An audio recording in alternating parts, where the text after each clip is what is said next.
The White House says tomorrow should be payday for most everyone who's eligible for a federal stimulus payment of $1,200 per person. Meantime, President Trump has just cut off funding for the World Health Organization. CBS 4's Skyler Henry has details from the White House.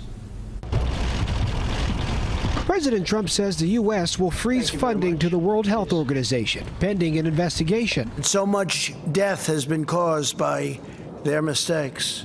We will continue to engage with the WHO to see if it can make meaningful reforms. The president also announced what he calls a dynamic ventilator reserve, a ventilator sharing program among hospitals nationwide.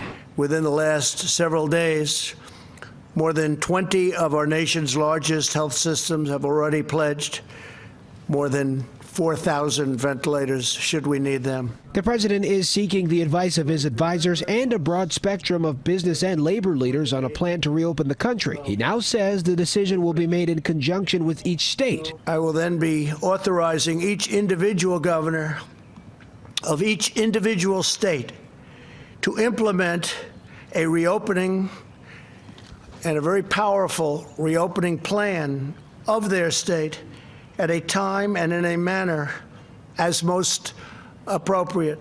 The president also slammed congressional Democrats on Twitter, demanding they replenish the Paycheck Protection Program now.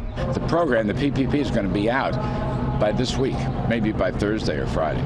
So we could use the $250 to complete that program. Democrats say they will not budge from their push to include more money for states and hospitals, on top of the request for an additional $250 billion for the popular small business loan program. Senate Republican leader Mitch McConnell issued a statement saying there is no time to insist on sweeping renegotiations or ultimatums. Skyler Henry, CBS News, the White House.